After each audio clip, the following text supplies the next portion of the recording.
2월 24일 토요일 새벽기도에 오신 여러분들을 주님의 이름으로 환영하고 축복합니다. 우리 함께 찬송가 336장을 부르심으로 토요일 새벽기도에 하나님 앞에 드리겠습니다.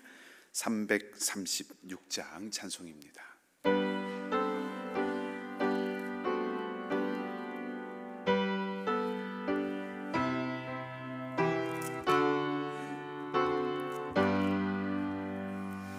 환난과 핍박 중에도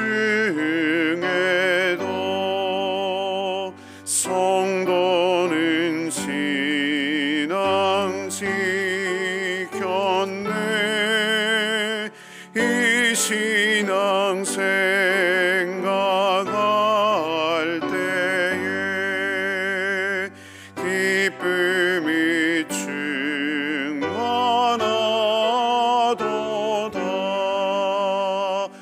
성도의 신앙 따라서 죽도록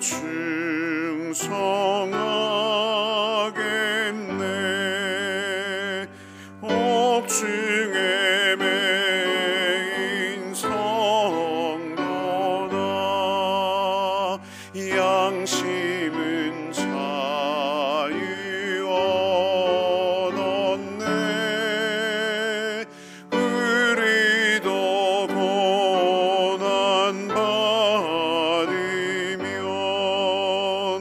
죽어도 영광 되도다.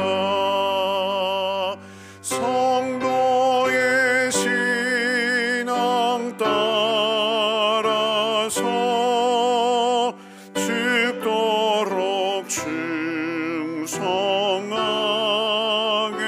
충성하겠네. 성도의 신앙 본받아 원수도 사랑하겠네. 인자한 언어 행실로 이 신앙 전파하리라. 성도의 신앙 따라서 죽도록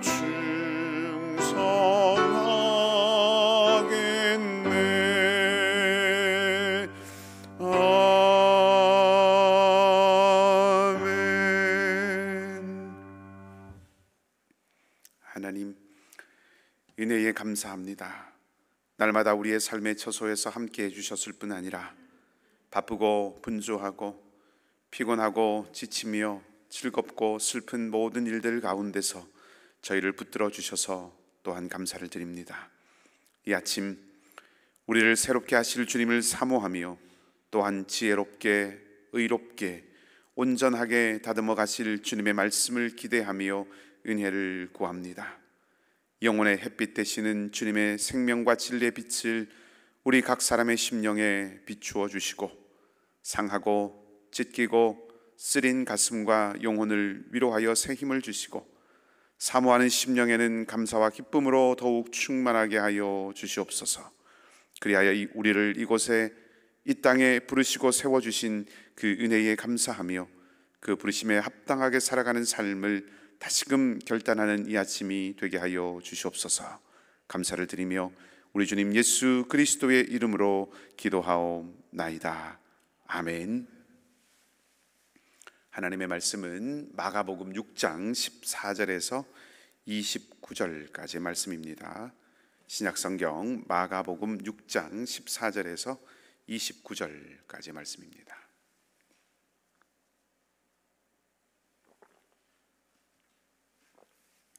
말씀을 한 절씩 교독하도록 하겠습니다. 이에 예수의 이름이 드러난지라 헤롯 왕이 듣고 이르되 이는 세례 요한이 죽은 자 가운데서 살아났도다. 그러므로 이런 능력이 그 속에서 일어나느니라 하고 어떤 이는 그가 엘리야라 하고 또 어떤 이는 그가 선지자니 옛 선지자 중에 하나와 같다 하되 헤롯은 듣고 이르되 내가 목벤 요한 그가 살아났다 하더라. 전에 헤롯이 자기가 동생 빌립의 아내 헤로디아에게 장가든 고로 이 여자를 위하여 사람을 보내어 요한을 잡아 옥에 가두었으니 이는 요한이 헤롯에게 말하되 동생의 아내를 취한 것이 옳지 않다 하였습니다. 헤로디아가 요한을 원수로 여겨 죽이고자 하였을 때 하지 못한 것은 헤롯이 요한을 의롭고 거룩한 사람으로 알고 두려워하여 보호하며 또 그의 말을 들을 때에 크게 번민을 하면서도 달갑게 들음이로라.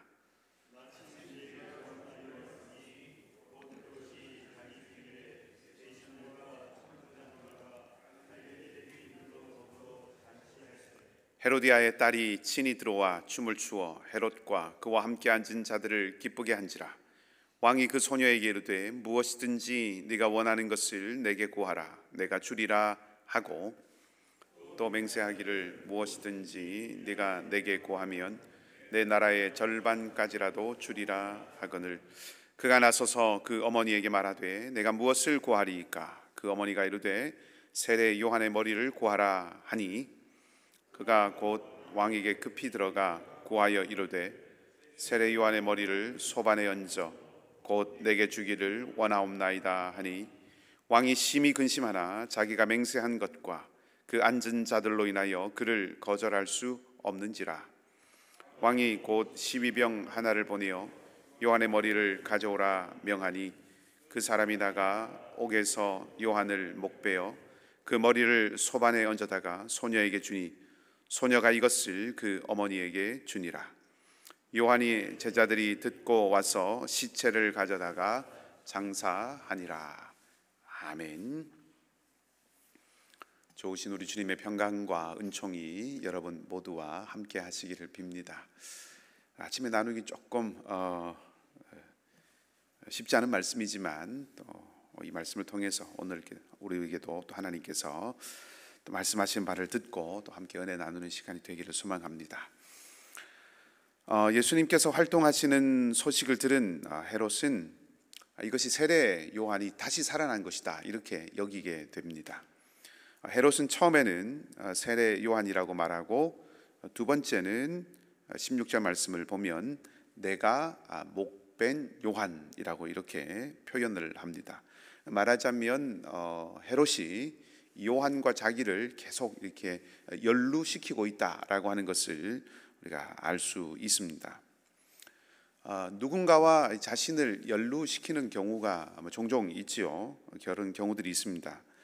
몇 가지가 있는데 한 두 가지만 생각을 간단히 해보면, 첫째, 누군가와 자신을 연루시키는 경우, 자신의 그 연루시키는 걸 통해서 자신의 어떤 존재감을 드러낼 때 어떤 사람과 자신을 연루시키는 경우가 있습니다. 쉽게 말씀드리면 이렇습니다. 예를 들어서 어떤 유명인과의 친분을 과시하는 그런 방식을 통해서, 혹은 어떤 힘이 있는 사람, 유력한 사람, 영향력이 있는 사람과의 어떤 친분을 과시하는 것, 또 그것을 드러내는 것을 통해서, 또 혹은 그렇게 해서 자신을 부풀리는 걸 통해서 부러움을, 그 말을 듣는 사람들을 통해서 부러움을 이끌어내거나, 혹은 이 자신이 가지고 있는 영향력을 행사하려는 경우에, 그럴 때 어떤 유력한 사람이나 유명한 사람과 자신을 연루시키는 그런 경우가 있지요. 두 번째는 또 어떤 경우가 있는가 하면, 이건 조금 부정적인 경우라고 할 수가 있는데, 자신의 행위나 태도가 올바르지 않았고 스스로도 그것을 알기 때문에 마음속에 내재되어 있는 어떤 불안감 혹은 두려움이 표현되어서 그것으로 누군가와 자신을 연루시키는 그런 경우도 있습니다. 이것도 예를 들어보면, 내게 어떤 좋지 않은 일들이 일어났을 때, 생각하지 못했던 그런 어떤 좋지 않은 일이 일어났을 때, 그때 내가 그때 그 사람에게, 내가 누군가에게 모질게 대해서, 혹은 옳지 않게 대해서, 합당하지 않게 내가 그렇게 했기 때문에 그 벌을 내가 지금 받는 것이로구나 하는 그런 생각이 들 때가 있습니다. 그렇게 누군가와 이렇게 자신을 연결시켜서 또 연루시켜서 생각하는 그런 경우가 있다 하는 거죠. 오늘 이 헤롯의 경우에 예수님의 이름이 드러나고 예수님의 활동이 드러나고 있을 때 이것이 헤롯의 어떤 죽음이, 헤롯이 다시 살아났다, 내가 목벤 헤롯이 살아났다, 이렇게 해서 헤롯과 자신을 연루시키는 이런 헤롯의 경우에는 아마 이 두 번째 말씀드렸던 그런 경우와 가깝다고 할 수가 있겠습니다. 본문을 이렇게 자세히 읽어보면 헤롯이 지금 일어나고 있는 이 일을 기뻐하거나 혹은 자기를 과시하기 위해서 요한을 향해서 내가 목벤 요한이다 이렇게 자랑스러워하지 않는다는 거죠. 지금 분위기는 매우 불안하고 두려워하고 있는 그런 헤롯을 보여줍니다.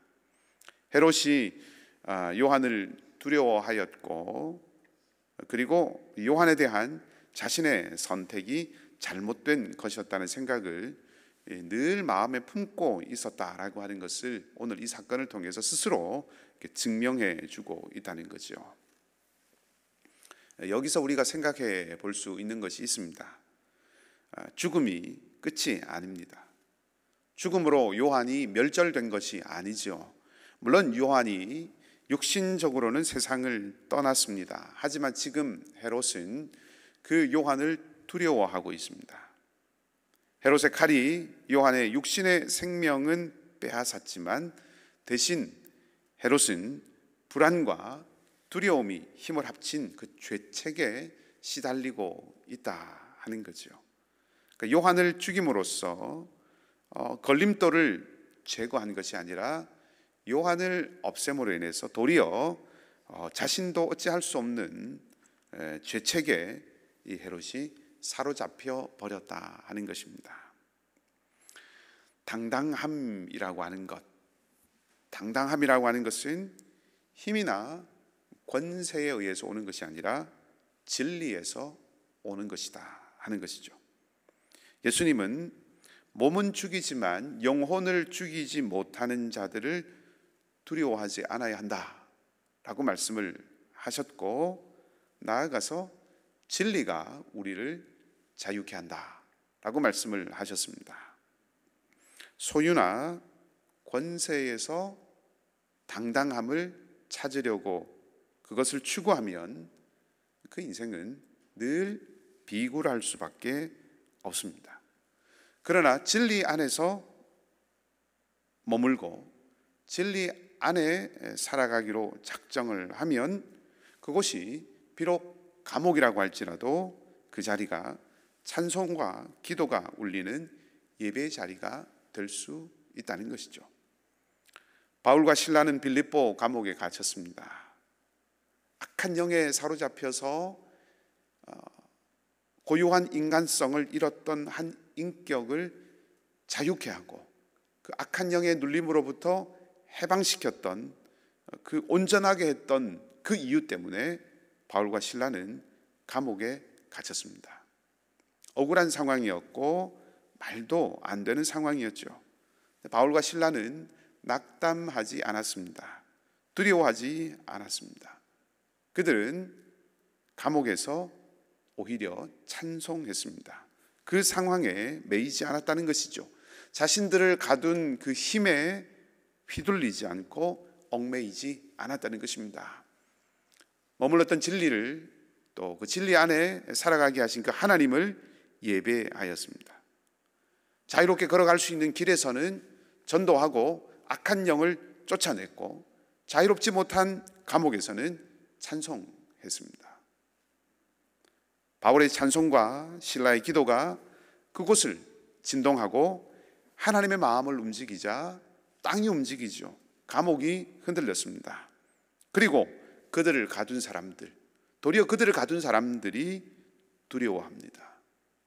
갇힌 자는, 묶인 자는 권위자가 되고 가둔 자는 그 앞에 조아리게 됩니다.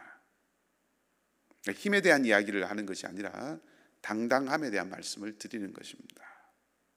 오늘 요한과 헤롯의 관계가 동일하다 하는 것을 알 수 있습니다. 자, 이 헤롯의 두려움을 통해서 또 한 가지 생각해 볼 수 있는 것이 있습니다. 이 두려움이라고 하는 것은 내가 누구인가라고 하는 것을 드러내주는 기능을 한다 하는 것이죠.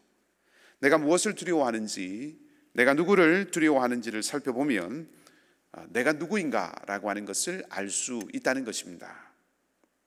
헤롯의 두려움은 다시 살아났다, 즉 부활이라고 하는 말과 오늘 결부되어 있습니다. 부활이라고 하는 것은 우리가 잘 알듯이 당시 유대인들에게 있어서는, 유대인들의 믿음 속에서는 마지막 날에, 이 종말에 일어날 일입니다.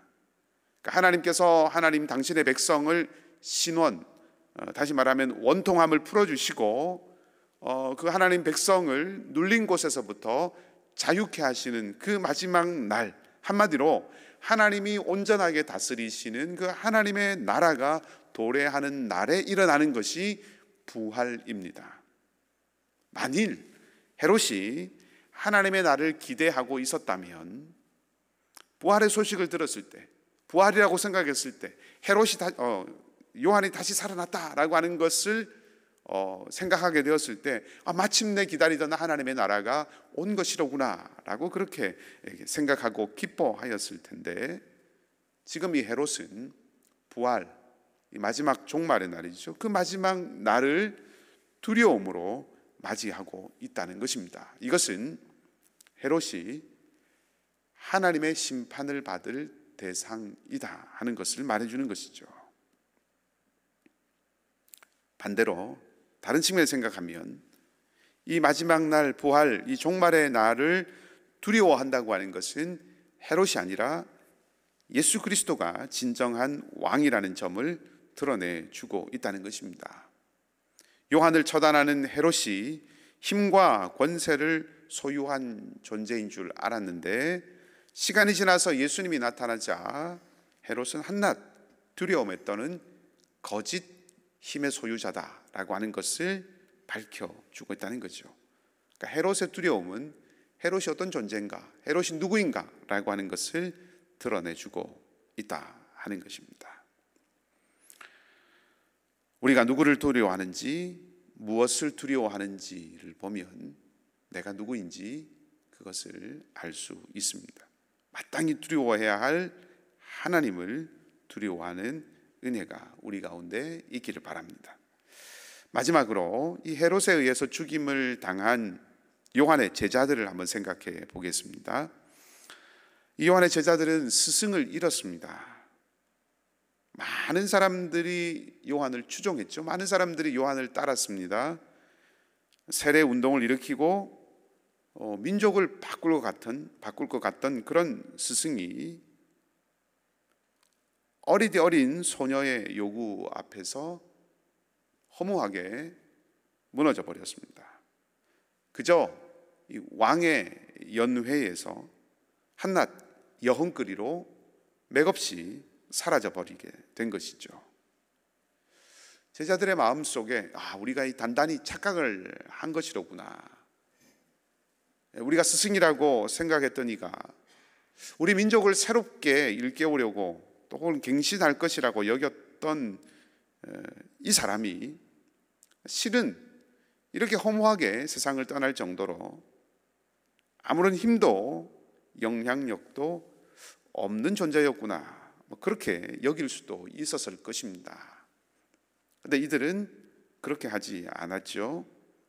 요한의 허무한 죽음을 보고 자신들이 잘못 판단했다, 우리가 이 요한이라고 하는 이 사람을 스승으로 여기고 따라갔던 우리의 실수다, 우리의 실책이다, 그렇게 생각을 하지 않았습니다. 만약 그렇게 생각했다면 헤롯에 의해서 죽임을 당한 이 요한의 장례를 치르지 않고 그 대신 오히려 이 스스로의 안전을 도모했을 것입니다. 마치 예수님의 십자가 처형, 예수님의 체포와 십자가 처형의 이 사건들을 두고 제자들이 모두 뿔뿔이 흩어지고 그리고 물고기 잡으러 갔듯이 이 요한의 제자들도 각기 제 길로 갔겠지요. 자신의 삶의 안전을 도모하기 위해서 각자의 삶의 자리로 뿔뿔이 흩어졌을 것입니다.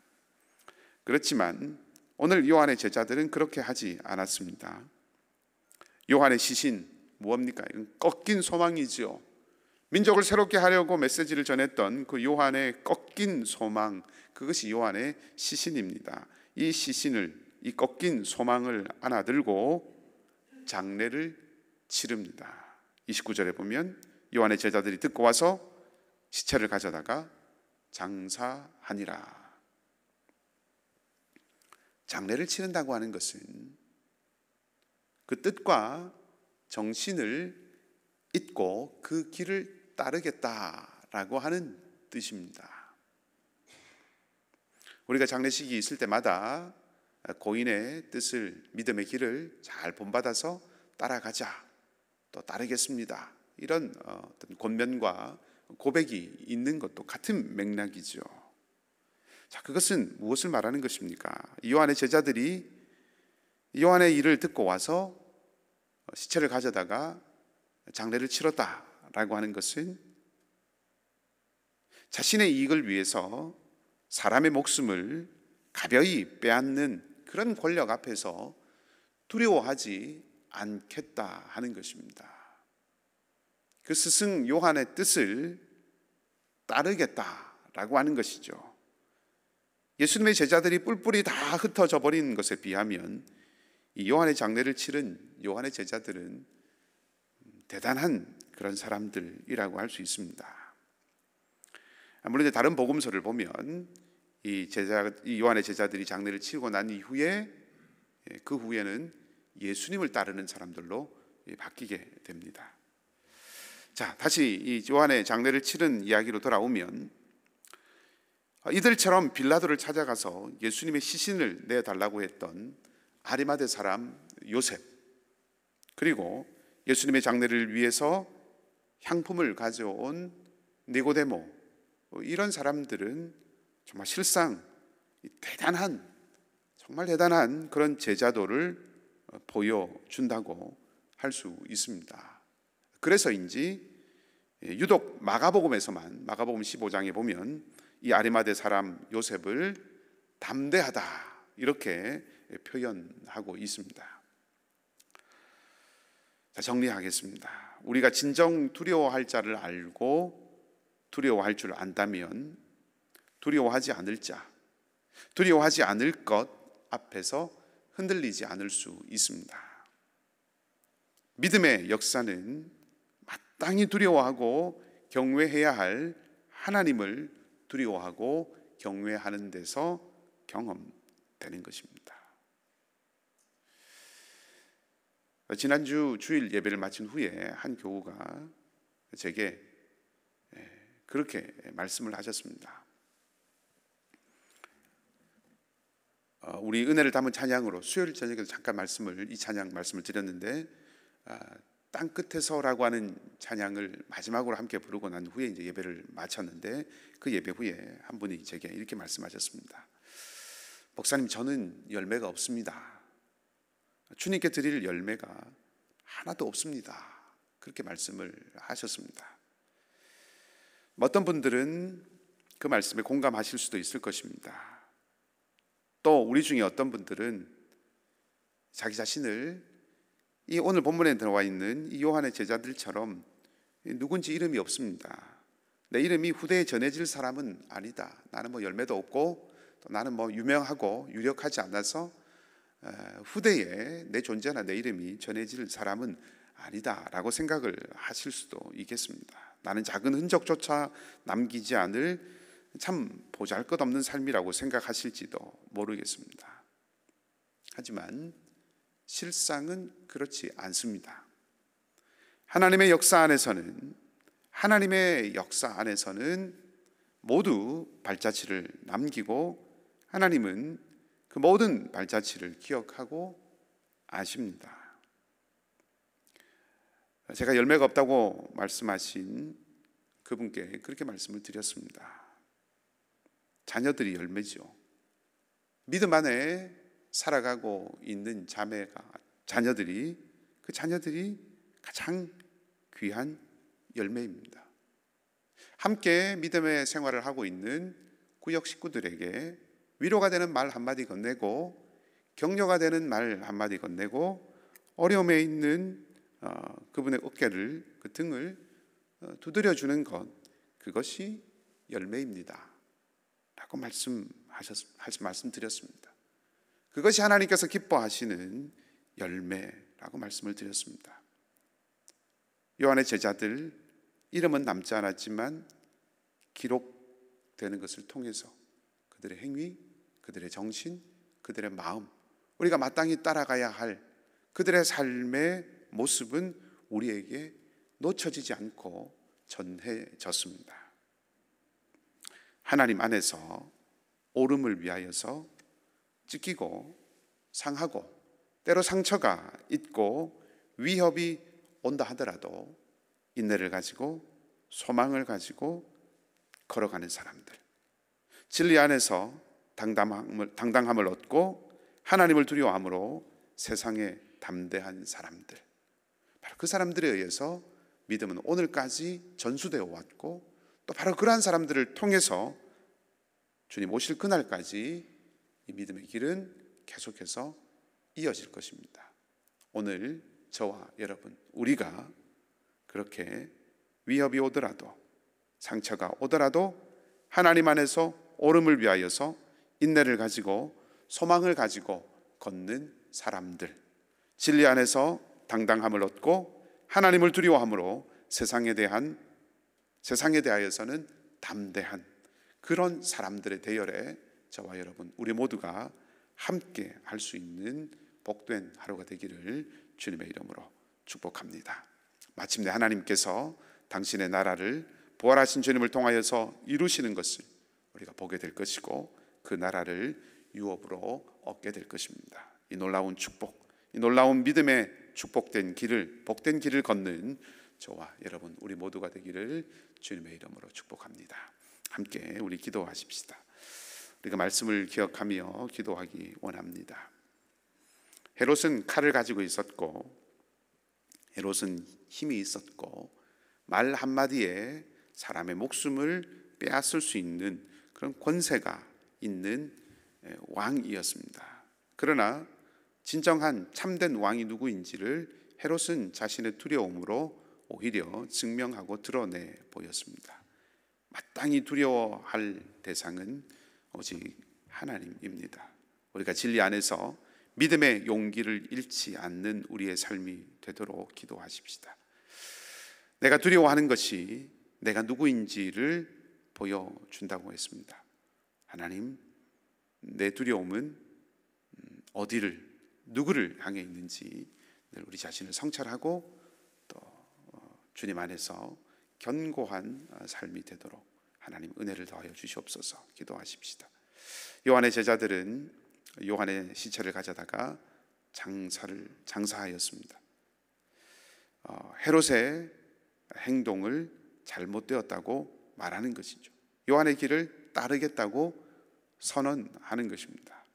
하나님, 우리가 걸어야 할 길은 어떤 길인지, 우리가 이어가야 할 길은 어떤 길인지, 하나님 그 길을 믿음의 용기를 잃지 않고 걸어가는 삶, 또 그런 우리의 공동체가 되기를 소망합니다 하는 마음으로 함께 기도하십시다.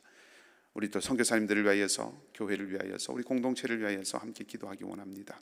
우리가 이 땅 가운데, 또 이 시대 가운데, 이곳에서 함께 만나서 하나님 은혜 가운데서 한 몸 이룬 공동체가 된 것은 주님께서 우리를 통해서 이루고자 하시는 놀라운 하나님의 일이, 또 계획이 있으심을, 뜻이 있으심을 우리가 함께 기억하며 그 뜻을 위하여서 우리가 함께 서로 격려하고 서로가 서로에게 위로가 되고 또 믿음의 격려자가 되어서 하나님의 뜻을 향하여서, 주님의 뜻을 향하여서, 그 부르심을 향하여서 힘차게 함께 나아가는 공동체가 되게 해달라고 기도하시고요.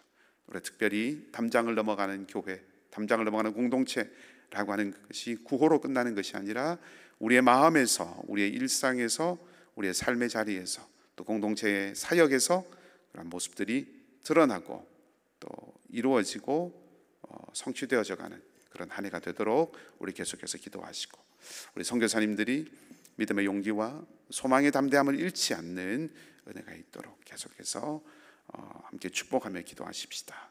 또 마지막으로 연약한 이들과 고난 중에 있는 우리 교우들을 위하여서 우리 기도하고, 연약한 모든 이들 가운데 주님이 소망이 되어주시고 힘이 되어주시기를 우리 간절한 마음으로 함께 간구하겠습니다. 같이 기도하십시다. 아버지 하나님, 주님이 오실 길을 예비하였던 요한은 주님께서 여자가 낳은 자 중에 가장 크다고 하셨던 하나님 앞에서 큰 사람이었습니다.